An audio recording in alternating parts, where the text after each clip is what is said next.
Assalamualaikum warahmatullahi wabarakatuh. Perkenalkan kami dari kelompok 5 yang beranggotakan saya, Muhammad Rizal Pemering dengan NIM 1307232. Saya Sabrina dengan NIM 130. Muhammad Sabila dengan NIM 130920076. Kami akan melakukan praktikum yaitu uji isolasi DNA. Praktikum ini yang pertama mengidentifikasi proses isolasi DNA dari sel buah, yang kedua mengetahui cara memisahkan atau mengisolasi DNA dari 3 jenis buah, yang ketiga memisahkan DNA dari partikel kapitalis dan yang keempat memahami gambaran umum DNA hasil isolasi sebagai unit varietas. Yang kelima, mengidentifikasi keaktifan detergen, garam, dan alkohol dalam proses isolasi DNA pada Adapun prinsip utama dalam isolasi DNA ada 3, yaitu penghancuran atau split, ekstraksi atau pemisahan DNA dari bahan padat seperti selulosa dan protein, serta pemurnian DNA. Prinsip isolasi DNA pada berbagai jenis sel atau jaringan pada berbagai organisme pada dasarnya sama, namun memiliki modifikasi dalam hal teknik dan bahan yang digunakan. Alat dan bahan yang digunakan untuk praktikum isolasi DNA. Alatnya ada 1. Plastik ziplock, 2. Wadah, 3. Pengaduk, 4. Saringan, 5. Pisau, 6. sendok, dan 7. jarum. Adapun bahan yang digunakan yang pertama ada air, detergen, garam dapur, alkohol 96%, strawberry, pisang, dan pepaya.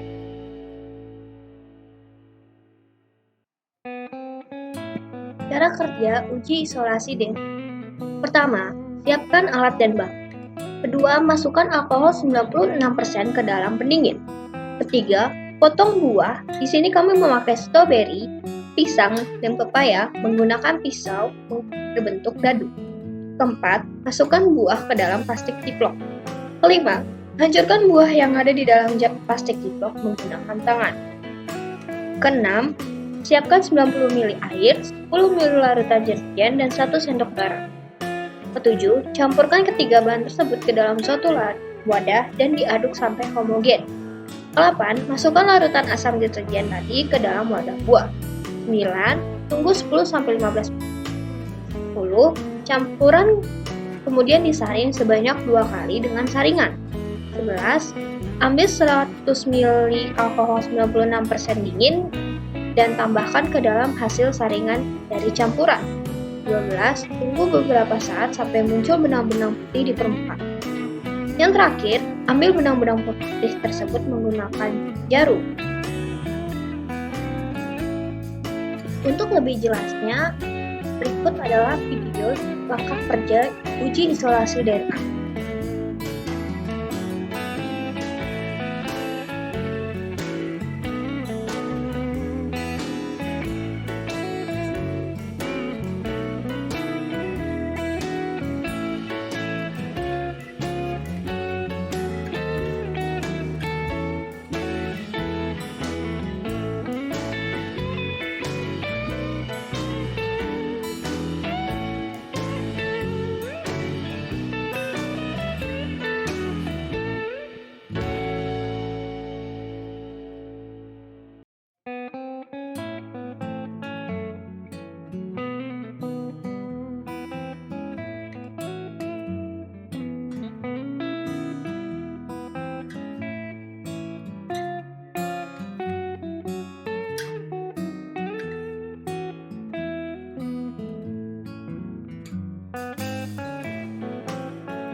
Ini dia adalah hasilnya.